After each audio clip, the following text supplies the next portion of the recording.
1960 година е открито първото професионално техническо училище в района на град Монтана. Първите ученици са 120, разделени в 3 паралелки. Амбицията на екипа на професионална гимназия по строителство, архитектура и геодезия, професор архитект Стефан Стефанов в град Монтана, с годините превръща училището в модерна, отговаряща на съвременните изисквания, развиваща се образователна институция.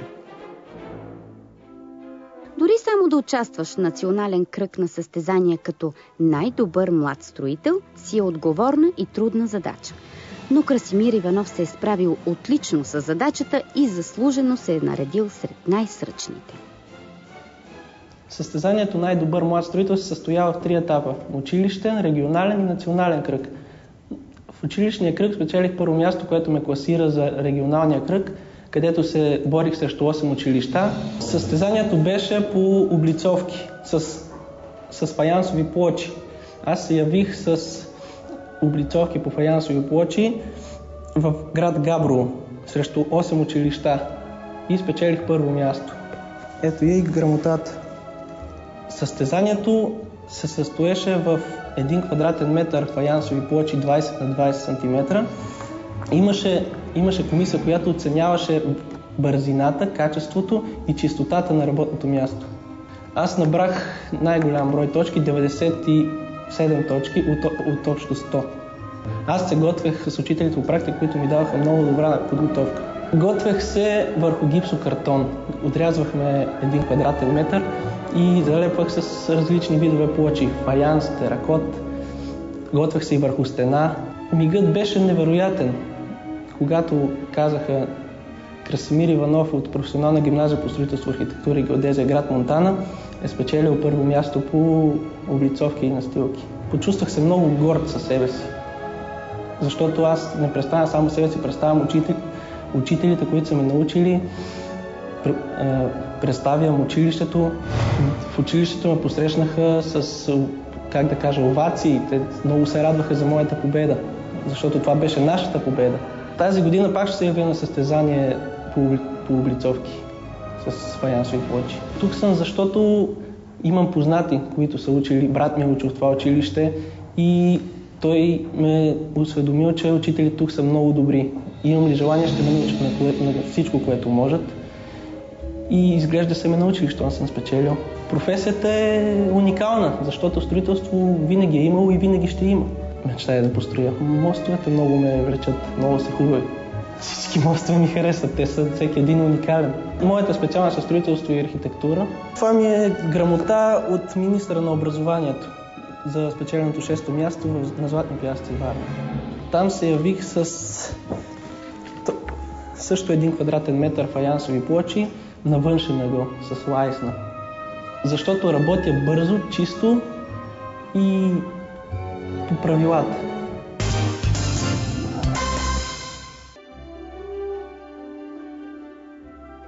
Това е отбора по Spirit Effect и в момента всеки изработва неговото произведение. Моето произведение е комбинация предимно от студени цветове с съвсем малък акцент на топли. Обичам повече да работя с студените цветове. Отборът съществува от 2-3 години с този екип. Не сме се явявали на много конкурси. Предимно показваме уменията си на празниците на училище, Ден на строителя, по принцип. Опитваме се да се почувстваме като строители, бих казала, защото все още не знаем какво да си строител. Тук сме, за да се докоснем до тази атмосфера. Spirit Effect бих казала, че е до по-голяма част изкуство. Искам по-точно да продължа в тази професия, да се реализирам в тази област. Аз от много малка исках да стана архитект. Се стремях към тази. И дойдох с тази нагласа, защото точно заради тази специалност дойдох тук. Мечтая да построя уникална обществена сграда за град Монтана. Трябва да е красива, елегантна и да е много функционална, защото ако стои празна, няма да предизвиква внимание.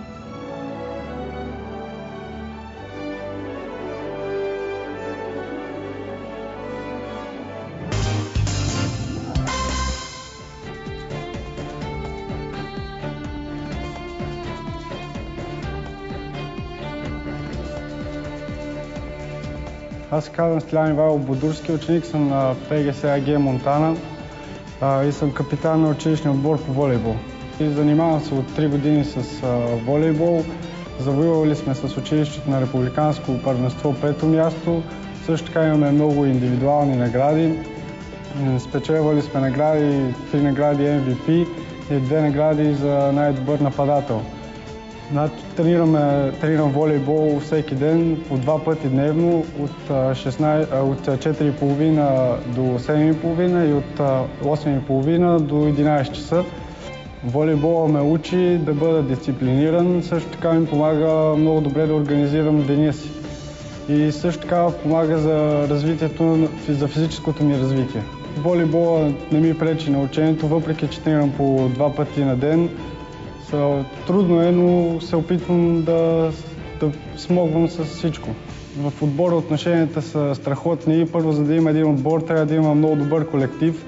Също така трябва да сме и приятели, да имаме еднакви интереси и да няма разногласия. И всеки, който даде някой съвет на съотборника си, трябва да се приема. Сега в училището ни предстои междуобластно първенство по волейбол, първо между училищата, след това междуобластно първенство по волейбол с Берковица, Враца, Белоградчик. А в извънучилищните дейности ни предстои състезание в Пирдоп и Монтана в старша възраст, 5-та група. От дясно наляво това е Цветан, той е от паралелка парково строителство, 12-ти клас. До него е моят съученик Кристиан Драган Васич, той е от паралелка строителство и архитектура. До него е Габи, тя пак е от паралелка строителство и архитектура. Това е Цветомир от паралелка по геодезия и това е Петър, паралелка по геодезия.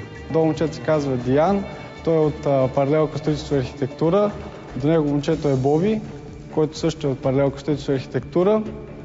Това е Петър, той пак е от паралелка строителство и архитектура. Това е Християн, който пак е от паралелка строителство и архитектура.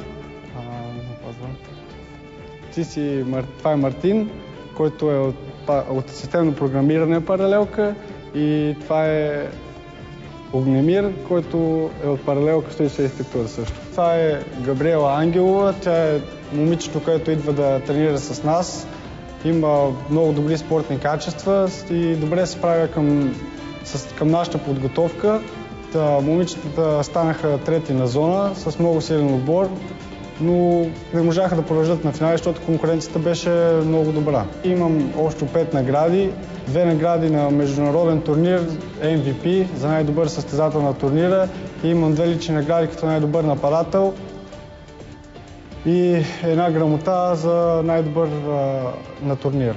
Както в строителството, така и в спорта, и двете неща ме влечат.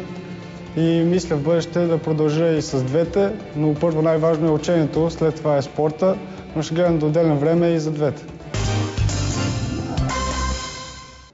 Загрижени за здравето, съпричастни към съвременните изисквания за здравословен начин на живот, готови да помогнат в нужда. Такива са членовете на училищния клуб Здраве. Ние сме от Клуб Здраве. Този клуб е сравнително нов за нашето училище. От 1 или 2 години се провежда. Какво прави в него? Сядаме в кръг, обсъждаме проблемите ни, обсъждаме странностите на хората. И резултатът е такъв, че променяме възгледите си и начина, по който гледаме на нещата на живота. Днес се занимахме с проблемите с спина, обсъждахме как трябва да се отнасяме с хората болни от спин, дали трябва да ги игнорираме или да дружим с тях.